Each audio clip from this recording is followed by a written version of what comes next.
Welcome to Just Relationships, the show that offers you concrete ways to make your relationships better.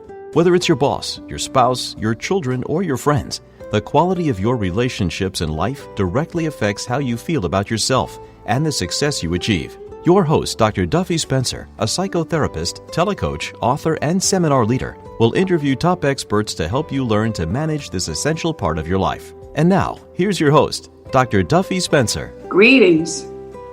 Well, if you were listening to us last week, you know that we are talking about something extraordinarily important: love and compassion and health and healing and happiness. Happy relationships, which doesn't mean goo goo gaga, hooray, hip hip hooray happy. Closer to Zen Buddhism, that happiness is around opening yourself up to the full gamut of your feelings and knowing that feelings are meant to be felt, that feelings are temporary. And I am very happy to either introduce or reintroduce my guest, Stephen Andrews, who is a social worker and an expert in compassion and healing, gender relations and intimacy, and he has his own podcast on compassionate witnessing, how to have compassionate conversations, which is a skill that we actually need to learn. Right, Stephen? It's absolutely, most of us grow up with stigmatization, oppression, trauma. Things happen to us along the way without blame or shame, and they develop our shadow. They develop energetic sense in our body sense. And what happens is then the next part of our journey is to actually heal that. And what compassion does is it creates an atmosphere where people can heal. And compassion takes this kind of ability to be in radical acceptance. I love that term, radical acceptance. And, Stephen, I think we are taught some modicum of that we're supposed to be compassionate toward people. But I find that self-compassion is a horse of a different color. It is so foreign and elusive to the average person. So would you do me a personal favor and talk about self-compassion? Well, self-compassion is the discipline of sitting with or doing something like meditation or a yoga practice or something where you're now integrating your body, your mind, and your spirit in a way that says, I'm going to care for you. And when I care for you by the way I eat, if I care for you by the way I sleep, if I care for you by the way that I move my body in the world, then what happens is that's self-compassion. And the problem is that most of us that have trauma have a negative self-talk, a very vicious negative self-talk. It has, and really self-compassion is the ability to soften that negative self-talk. And if you soften it, then your ability to manage, and say what you need to say to others becomes easier. So self-compassion is that place where you're getting ready to be in love. Okay. So people are quite familiar with this concept, the idea of the extreme harsh critic inside. And what are some antidotes? What kind of words, what kind of approach could one say? That old story, that old commercial, I can't believe you ate the whole thing. I can't believe you did that. How could you be so stupid? You're fat, ugly, lazy, stupid, because people told you you were, and as a child you had no recourse but to believe that. So what do you feel? You let yourself, as you said, sit with, last week, you sit with your feelings and you notice, meditation, I think, and you can tell me what you think about it, is listening. People think it's about emptying the mind. I see it as listening more. Tell me what you think about meditation. Well, I think, that meditation should not have an outcome. Uh-huh. I think that meditation is the consciousness, the mindfulness of my breath. It's just placing your mind in a focused way and then watching what happens without outcome. In other words, what happens is that we drive ourselves towards outcomes so much that we'll sit for 10 minutes and just sit and relax the body and breathe. And then our mind jumps all over the place like a wild bronco. And we're mad at ourselves because we can't settle it. When in fact, it's not about outcome. It's about the wild bronco gets acceptance. It gets wild, whatever is your experience, you allow it to be present without judgment. That is the self-compassion you're talking about. Judgment is a form of violence. So if you can't do 10 minutes, if you can't do 15 minutes a day, you can do 2. You can sit the first thing in the morning, and before you even put your feet on the floor, just start to relax your body for 2 minutes. Then you can pick it up to 5 minutes. But again, it's like an exercise. It's like a discipline. Yeah. Discipline is disciple. Disciple is spirituality. So whatever discipline you do is about self-compassion. By holding the discipline because you believe in it. If you decide that you want to eat in a certain way, that you particularly want to eat in small doses, for instance, 4 or 5 times a day, that you do that with discipline. Because discipline is sort of nurturing self. And most of us who grew up in very traumatic families, we don't have discipline because we don't have boundaries. And we don't have boundaries because we were literally violated on so many levels. So it's hard for us to have the discipline. It is in the discipline, not the outcome of the discipline. So when people do something about eating differently so that they can manage their bodies better, they want an outcome. And the minute they get attached to outcome, then they actually begin to injure themselves, and that feeds the negative self-talk. So I should exercise 4 times a week. Yeah. I only do it 2, and then I don't do it anymore because I can't tolerate the negative self-talk that says I only did 2 instead of 4. Yeah, it is really crazy. And I took a hypnotherapy as someone who is a born addict and have multiple addictions all my life, dealing with them, and finally going into a weight loss hypnotherapy program, and which has enabled me to sustain a 35-pound weight loss for 4 years now, which is nothing short of a miracle for me. And I know you can appreciate that. That one of the dictums, and it was a dictum that the hypnotherapist gave us, was to stay off the scale. Exactly. And so blinders. I didn't have to count calories. I didn't have to count carbohydrate grams. I didn't have to weigh and measure. I just had to eat protein and vegetables. Basically, that was it. And I didn't have to think about a single other thing. And I could eat as much protein and vegetables as I wanted and let my body take care of it and stay off the scale. So it was fascinating because she said, once you get a number in your head, and it says 10-pound weight loss, some part of you is immediately says, lost 10 pounds, got to gain them back.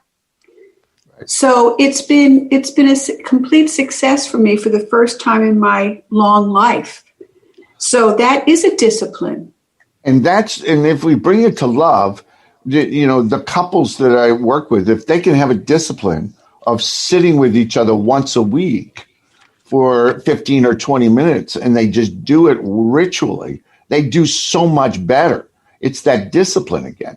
It's the ones that don't have the place to sit and don't make time to sit, or don't make time for intimacy in terms of sexuality or something. They just go along and try to fit it in. Discipline is the spirituality that equals the nurturance and the self-compassion, which then you have the capacity to give compassion to others.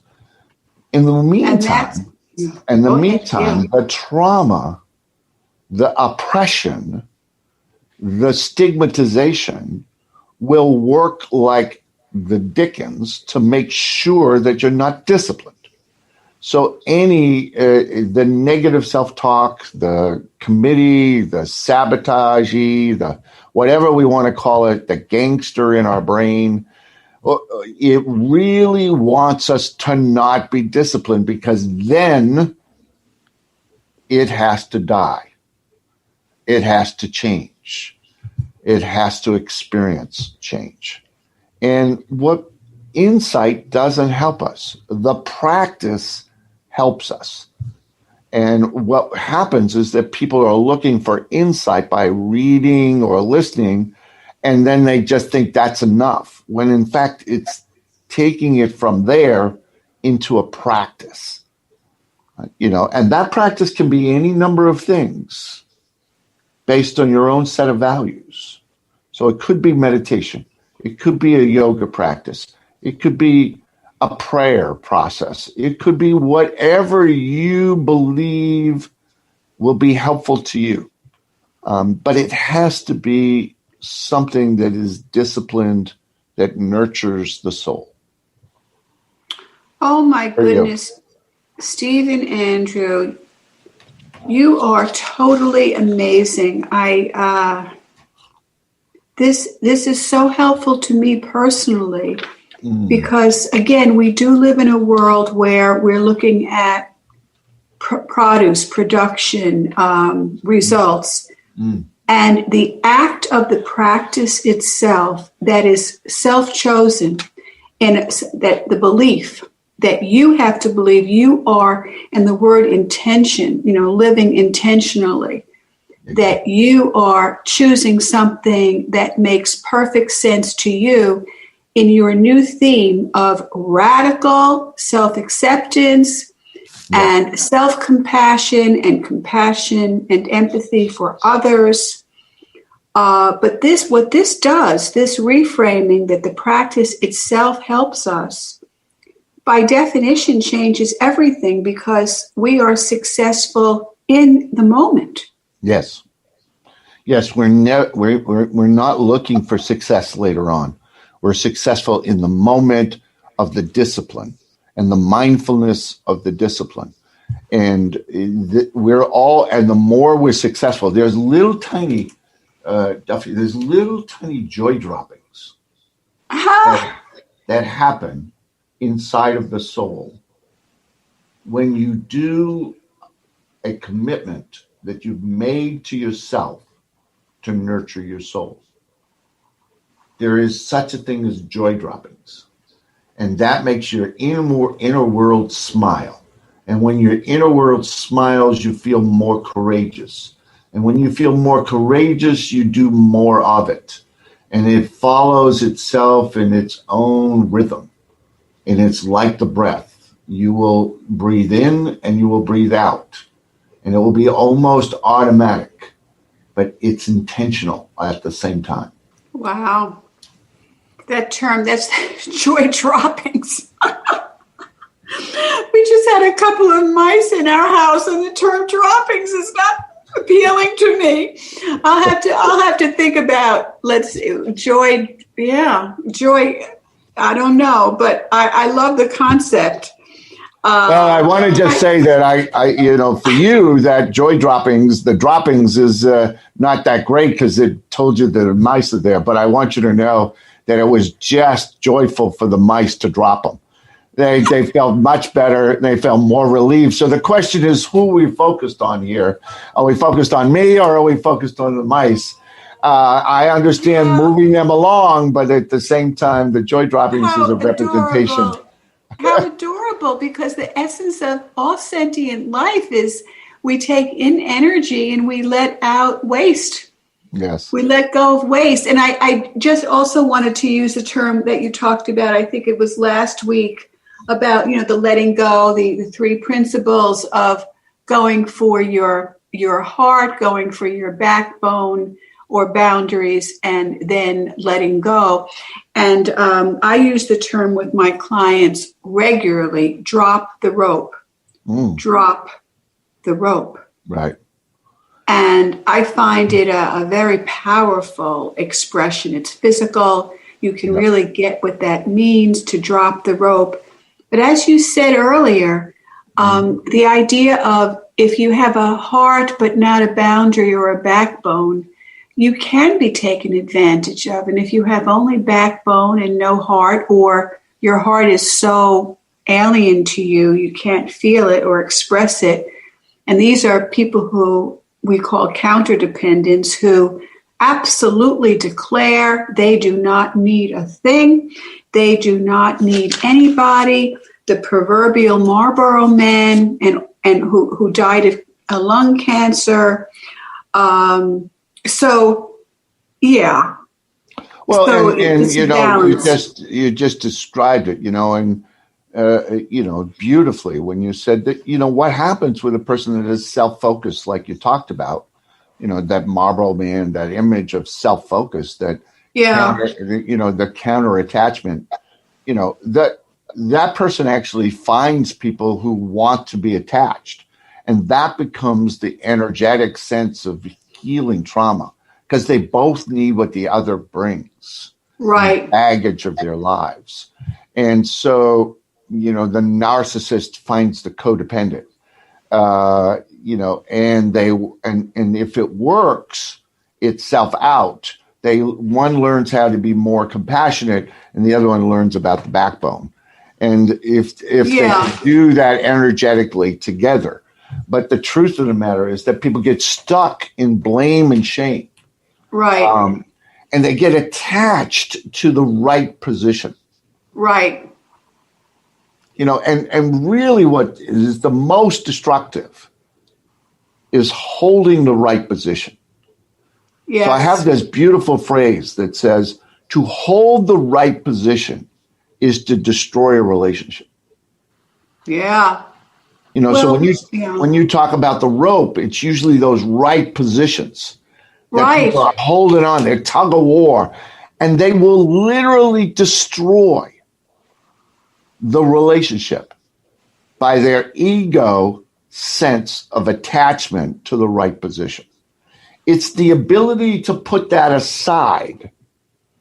I didn't say let go of it. I said put it aside for the skillfulness of empathy. That is the hard part, because when you're triggered, it goes into your cell structure and everything says, and I loved how you said it earlier in the last week when we were talking, the fight, the flight, the freeze, all of that comes from that attachment to the trauma, that it's being reenacted. And in the reenactment, you just want to you just want to hold the right position. Beautiful. Oh, my word. I want to just, go ahead. And that destroys the relationship systematically. And it's actually the pesky ego, I call it. The pesky ego will actually systematically commit suicide for all love. Yes. Wow. And on the other hand, the other parts of us want to love well. That's the only reason we're here. Yeah. That's the only reason we're on the planet, is to love well. Yes, and our higher self, our self with a capital S, right?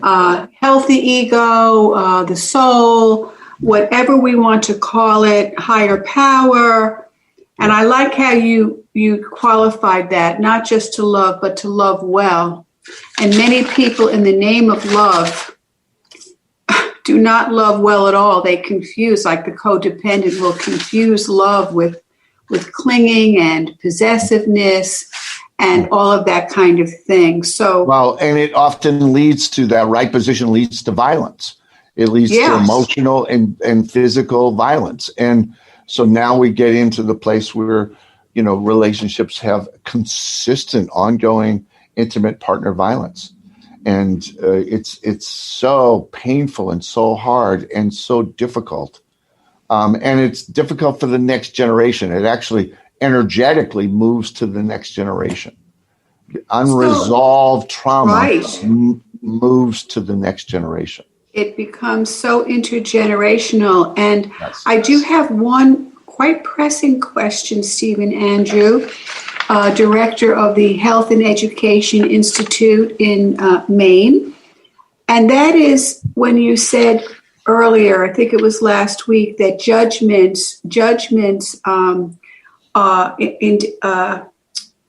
violent. Judgments are violent. And my understanding is that, yes, I don't agree with binary stuff and, all layers and shades of gray, nuanced. However, if somebody has perpetrated violence against you, whether it's physical or emotional, and you say, I love you, I know you're limited, I know you don't mean to, but what you're doing is wrong. I am right. You may not do that. I do not accept violence of any kind. Where do you sit with that? Well, where I sit with that is, again, if it's physically unsafe, you don't do anything. But if you're having a conversation with somebody, what you're trying to do is to say, I know you to be hurting right now. Yeah. And I need you to stop. I need it to stop. I cannot and will not be able to do this relationship with this behavior. But it's first leading with empathy, putting an and in there and stating what you need. And then let go. Then let go. You really honestly let go of the outcome, because it's very likely going to go back to empathy. And you're going to have to rhythmically go through all three of those skills: empathy, boundary, let go of the outcome. All bets are off if it's physically unsafe. Yeah. But I'm just saying, in that emotional process, now what happens is that people feel the violence, and they state the boundary up front, and they get more violence because they're stuck in a right position. They didn't honor the hurt of the other person who is giving out the harsh statement. Not to hurt back, you mean? Not to be reactive? No, not to be reactive. To be proactive is to be empathetic, state what you need, state what your boundary is, and let go. And if you can't do that, then it's usually you're reacting, and now your reaction is coming from your historical residue and off to the races, or as you said, off to the tug of war. Right.